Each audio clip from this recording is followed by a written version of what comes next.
Hello, folks. Thanks to the bipartisan infrastructure bill, we're about to make a record investment in rebuilding America to take us to be the number one best infrastructure in the world. It's going to make affordable high-speed internet available to every American. Everything from making clean water, removing lead pipes, that every American can turn on a faucet and drink clean water. In fact, my plan cuts the deficit and it boosts the economy by getting more people into the workforce. I respect the Fed's independence, and I've nominated 5 superb individuals to serve on the Federal Board of Governors, men and women from a variety of ideological perspectives. They're eminently qualified, historically diverse, and have earned bipartisan praise. The bottom line, if price increases are what you're worried about, the best answer is my Build Back Better plan. The COVID-19 is not going to give up and accept things. It's not going to go away. $10 billion for COVID-19 tests to be able to be administered at schools. And now we have more treatments that for people to keep people out of the hospital than any other point in the pandemic, including life-saving antiviral pills. We're not going back to lockdowns. We're laying the foundation for a future where America wins the 21st century. Now, I'm happy to take questions. Mary Bruce, ABC. Allison Harris, please. How about Jen Epstein, Bloomberg? I'm sorry. Okay. David Sanger, New York Times. Maureen, USA Today. Ken, Wall Street Journal, Ken Thomas. Nancy, CBS. Okay, Alex, Alper, Reuters. Okay, Kristen, NBC. Inflation is up. Your signature domestic legislation is stalled in Congress. In a few hours from now, the Senate, an effort in the Senate to deal with voting rights and voting reform legislation is going to fail. COVID-19 is still taking the lives of 1,500 Americans every day, and the nation's divisions are just as raw as they were a year ago. Did you overpromise to the American public what you could achieve in your first year in office, and how do you plan to course correct going forward? Why are you such an optimist? Look, I didn't overpromise, but I have probably outperformed what anybody thought would happen. We're in a situation where we have made enormous progress. But one of the things that I think is something that, one thing I haven't been able to do so far is get my Republican friends to get in the game of making things better in this country. A quote from Senator Sununu when he decided that he wasn't going, Governor Sununu. I did not anticipate that there'd be such a stalwart effort to make sure that the most important thing was that President Biden didn't get anything done. Think about this. What are Republicans for? What are they for? Name me one thing they're for. I'm going to be out on the road a lot, making the case around the country with my colleagues who are up for re-election and others, making the case of what we did do and what we want to do, what we need to do. I don't think I've overpromised at all, and I'm going to stay on this track. And it said that we want to make things accessible and affordable for all Americans. That's healthcare. That's education. That's prescription drugs. American people overwhelmingly agree with me on prescription drugs. They overwhelmingly agree with me on the cost of education. They overwhelmingly agree with me on early education. They overwhelmingly go on, I'm not asking for castles in the sky. You're not going to scale down any of these priorities. But so far, that strategy isn't working. You haven't been able to get some of these big legislative ticket items done. I got 2 real big ones done, bigger than any president has ever gotten in the first year. But currently, Mr. President. I think the most important thing to do is try to inform, not educate, inform the public of what's at stake in stark terms and let them make judgments and let them know who's for them and who's against them. Very few schools are closing. Over 95% are still open. I think what you're going to see is that Russia will be held accountable if it invades, and it depends on what it does. It's one thing if it's a minor incursion and then we end up having a fight about what to do and not do, et cetera.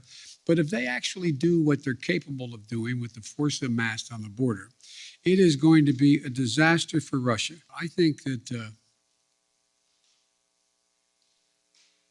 how can I say this in a public forum? I think that he is dealing with what I believe he thinks is the most tragic thing that's happened to Mother Russia. I'm not so sure that he has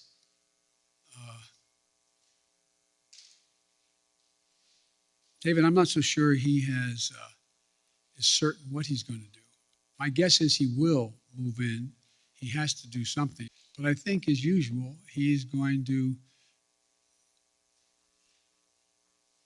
well, I probably shouldn't go any further. I wanted to follow up briefly on a question asked by Bloomberg. You said that Russia would be held accountable if it invades, and it depends on what it does. It's one thing if it's a minor incursion, and we end up having to fight about what to do and what not to do. Are you saying that a minor incursion by Russia into Ukrainian territory would not lead to the sanctions that you have threatened, or are you effectively giving Putin permission to make a small incursion into the country? Good question. That's how it did sound like, didn't it? The most important thing to do, big nations can't bluff, number one. Number two, the idea that we would do anything to split NATO, which would be have a profound impact on one of, I think, profound impact on one of Putin's objectives is to weaken NATO, would be a big mistake. So the question is, if it's something significantly short of a significant invasion, or not even significant, just major military forces coming across. For example, it's one thing to determine that if they continue to use cyber efforts, well, we can respond the same way with cyber. They have FSB people in Ukraine now trying to undermine the solidarity within Ukraine about Russia and to try to promote Russian interest. But it's very important that we keep everyone in NATO on the same page. And that's what I'm spending a lot of time doing. And there are differences. There are differences in NATO as to what countries are willing to do depending on what happens, the degree to which they're able to go. And I want to be clear with you. The serious imposition of sanctions relative to dollar transactions and other things are things that are going to have a negative impact on the United States, as well as a negative impact on the economies of Europe as well, a devastating impact on Russia. And so I got to make sure everybody's on the same page as we move along. I think we will if there's something where there's Russian forces crossing the border, killing Ukrainian fighters, et cetera. I think that changes everything. But it depends on what he does, is actually what extent we're going to be able to get total unity on the NATO front. If he invades, it hasn't happened since World War II. This is the most consequential thing that's happened in the world in terms of war and peace since World War II. Anything that happens that's consequential is viewed as the government's responsibility. I get that. There's certain things that are so consequential, you have to speak from your heart as well as your head. What toll does that take? It's real, it's consequential. On the stuff that was really consequential in terms of ideologically divisive, the inflation has everything to do with the supply chain. And I think what you're seeing is that we've been able to make progress on speeding up the access to materials. For example, 1/3 of the increase in cost of living is the cost of automobiles.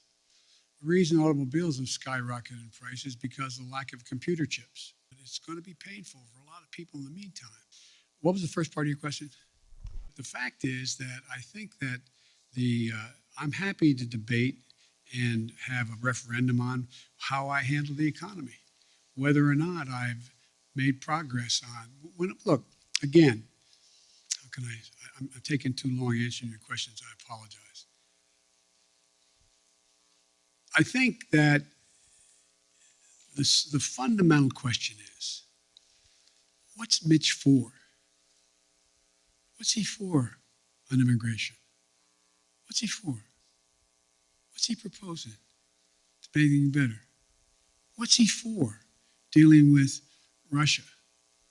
It's different than I'm proposing that many of his Republican friends or his colleagues are supporting as well. What's he for on these things? What are they for? So everything's a choice, a choice. I think look, I've laid out a proposal on immigration that if we passed it, we'd be in a totally different place right now. But we're not there because we don't have a single Republican vote. My buddy John McCain's gone. So, I mean, it's going to take time.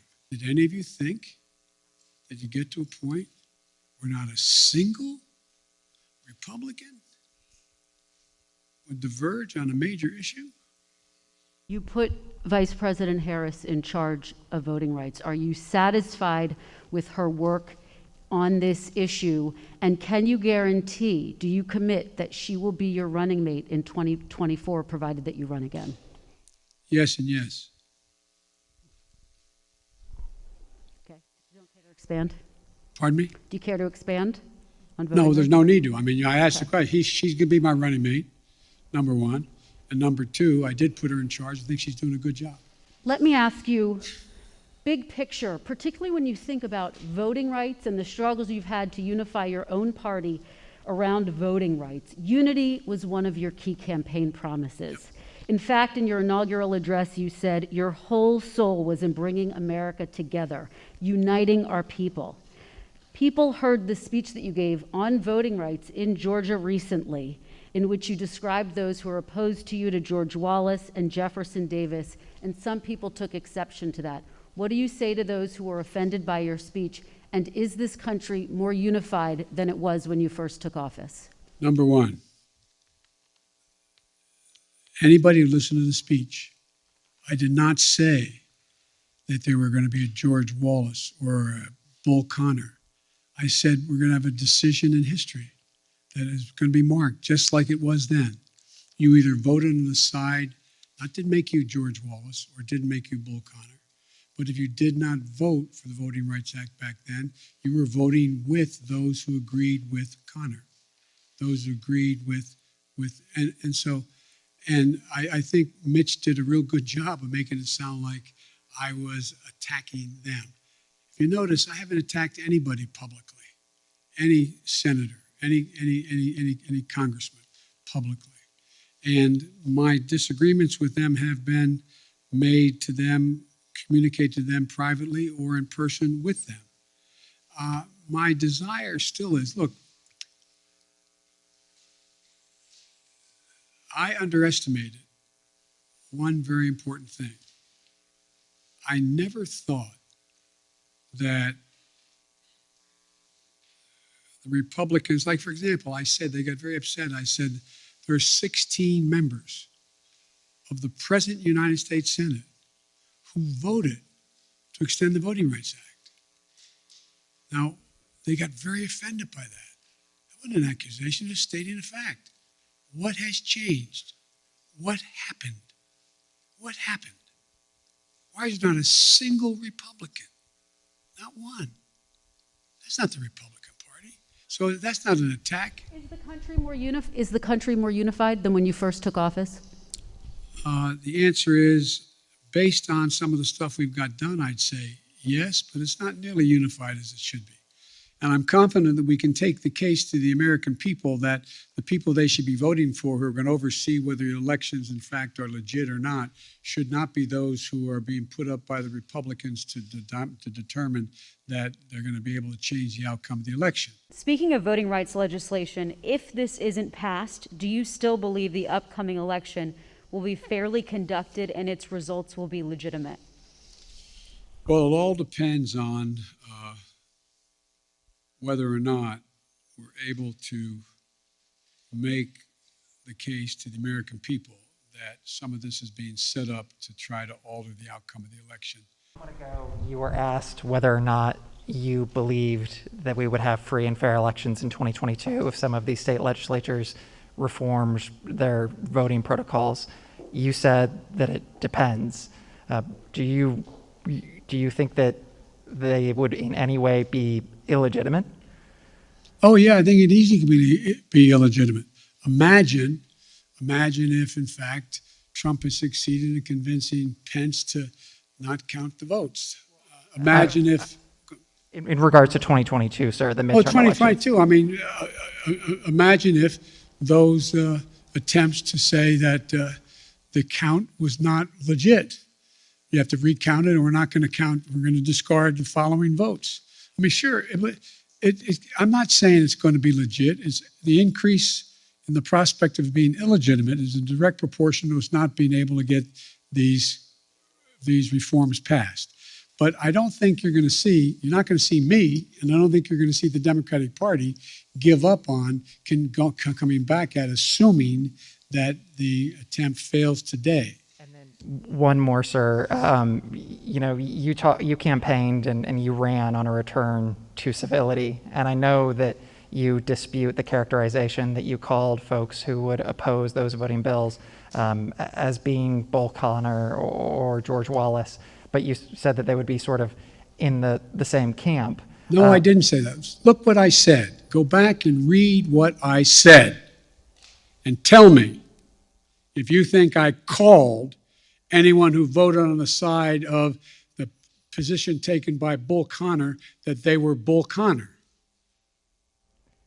And that is an interesting reading of English. I assume you got into journalism because you like to write. I was speaking out forcefully on what I think to be at stake. That's what it is. And by the way, no one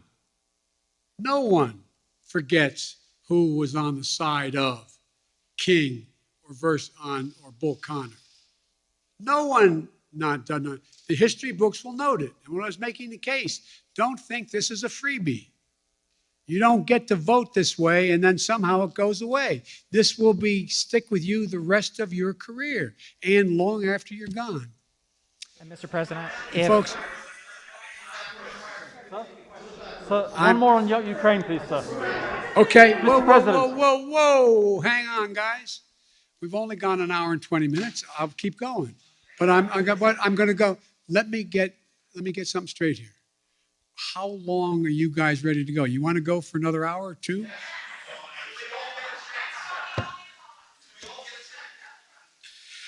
Okay, I'm going to go. I tell you what, folks. I'm going to go another 20 minutes till 1:15. Okay?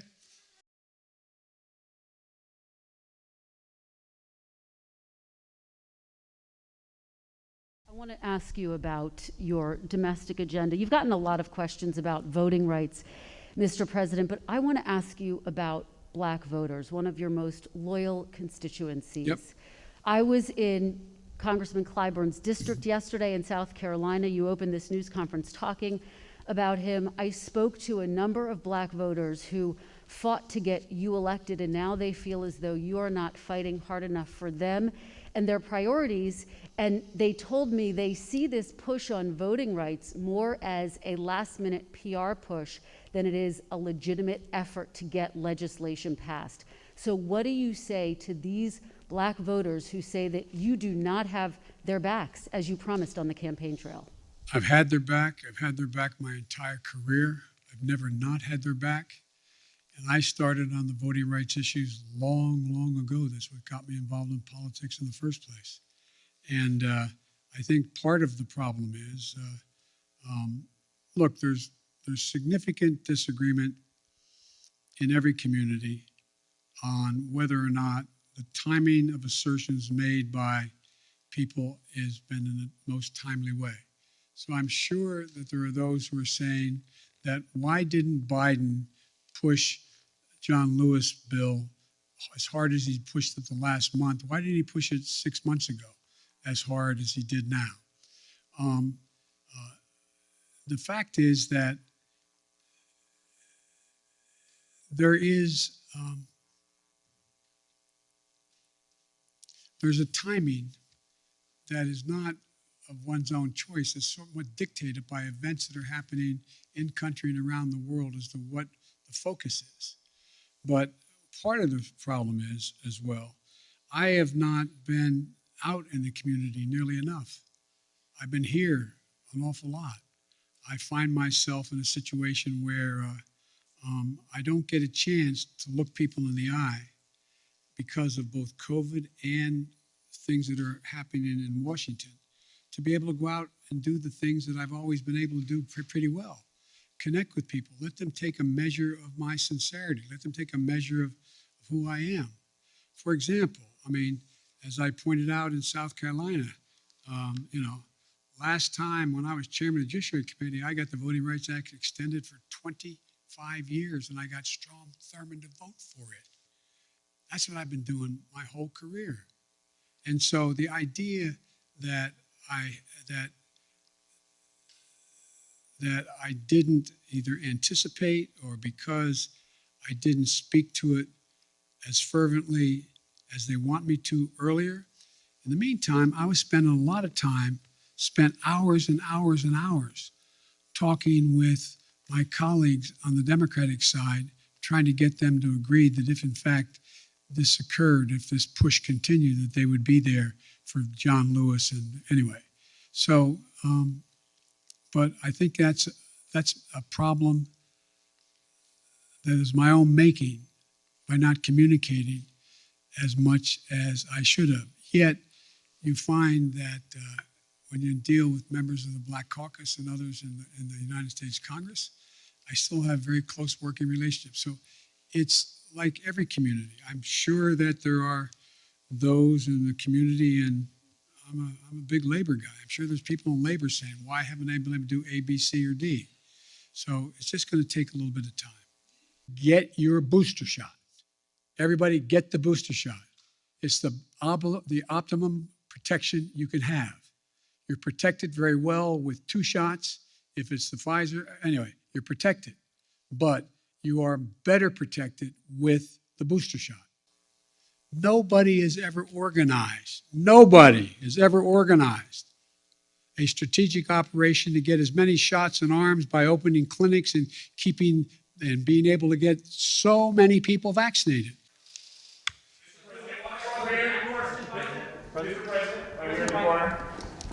Mr. President. Thank you, sir. There are deep questions among Americans about the competence of government, from the messy rollout of 5G this week to the Afghanistan withdrawal to testing on COVID. What have you done to restore Americans' faith in the competence of government? And are you satisfied by the view of the competence of your government? Look, let's take Afghanistan. I know you all would like to focus on that, which is legitimate. We were spending $1 trillion a week. $1 billion a week in Afghanistan for 20 years. Raise your hand if you think anyone was going to be able to unify Afghanistan under one single government. It's been the graveyard of empires for a solid reason.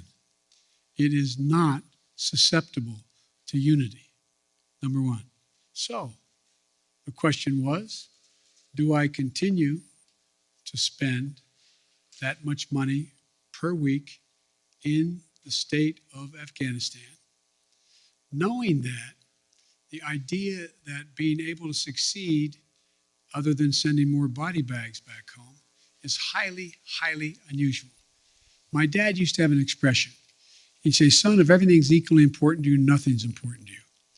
There is no way to get out of Afghanistan after 20 years easily.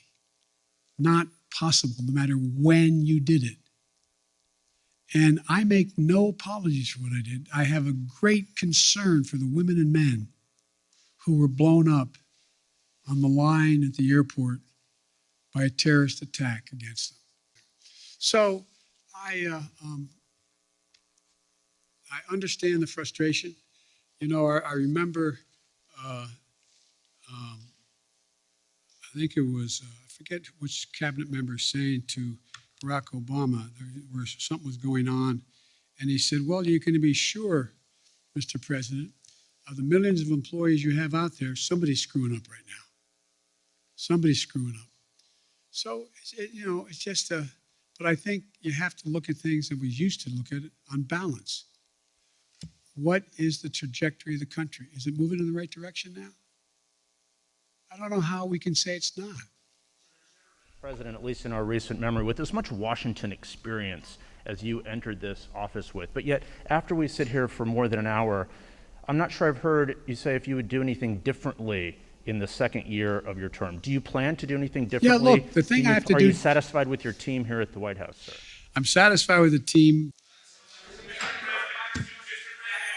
How many more hours am I doing this? I'm happy to stick around.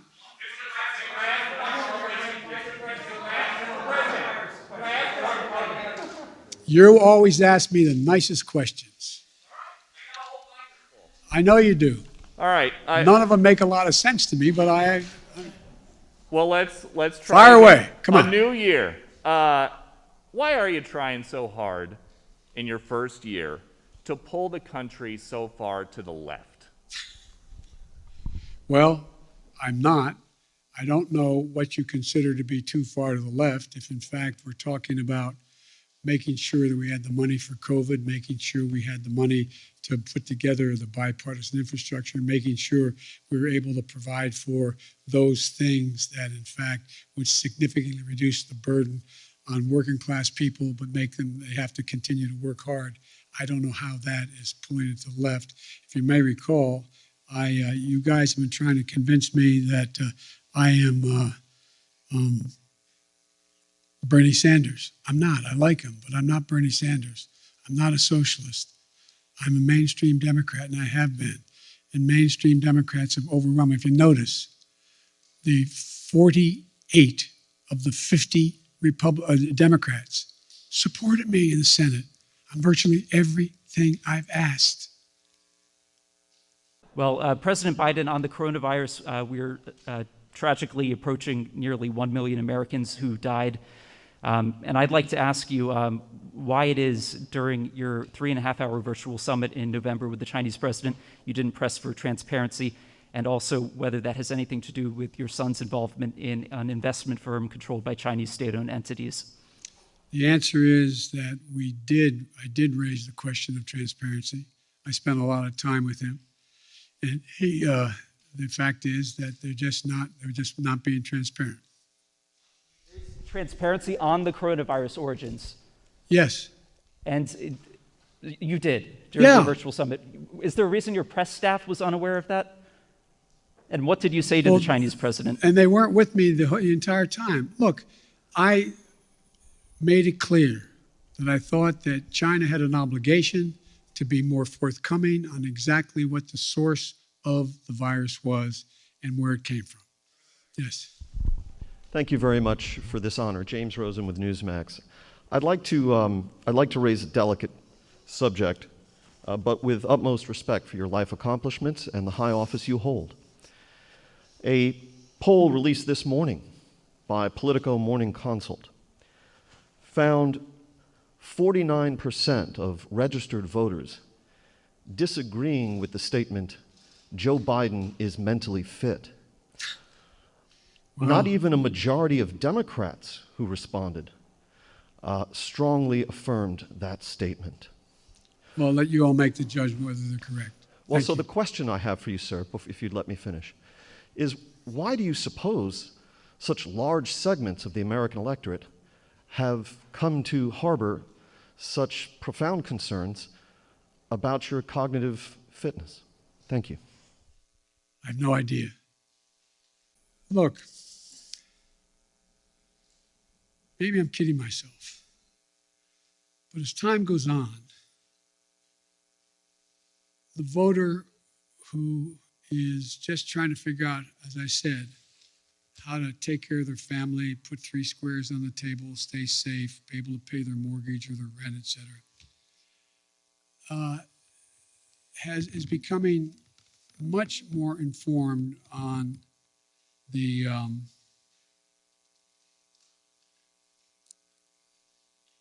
motives of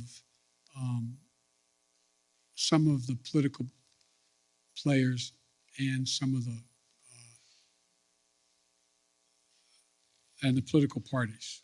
It's not enough just to vaccinate 340 million, fully vaccinate 340 million people in the United States. That's not enough. It's not enough to do it. We have to do it, and we have to do a lot more than we're doing now. And that's why we have continued to keep the commitment of providing vaccines and available cures for the rest of the world as well. If you answer me easy questions, I'll give you quick answers. How do you plan to win back moderates and independents who cast a ballot for you in 2020, but polls indicate are unhappy with the way you're doing your job now? I don't believe the polls. Now it is, well, Biden's at, one poll showed him at 33%. The average is 44, 45%. One poll him at 49%. I mean, the idea that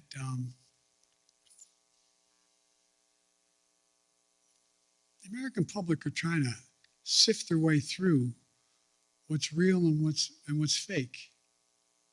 And I don't think I've never seen a time when the political coverage, the choice of what political coverage the voter looks to has as much impact on as what they believe. They go to get reinforced.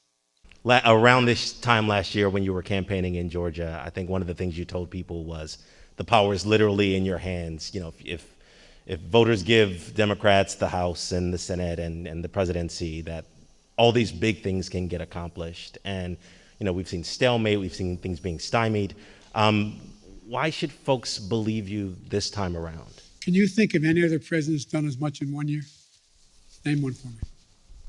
I'm asking you. I'm serious. You guys talk about how nothing's happened. I don't think there's been much on any incoming president's plate that's been a bigger menu than the plate I had given to me. I'm not complaining. Knew that running in. And the fact of the matter is we got an awful lot done. An awful lot done. And there's more to get done. But look, let me ask a rhetorical question. No, I won't. Anyway. Again, I'm no expert in any of this. What gets covered now is necessarily a little bit different than what gets covered in the past. I've had a couple, well, I shouldn't get into this. And so I think, you know, I look at it this way. Think about how astounding it was within the time frame that it took to be able to come up with a vaccine. You used to write about that. Pretty amazing how rapidly they came up with a vaccine that saved hundreds of thousands of lives. Did everything get right? No. And by the way, the idea whether anyway, I'm talking too much. Folks, it is now almost 6. With all due respect, I'm going to see you next conference, okay? Thank you.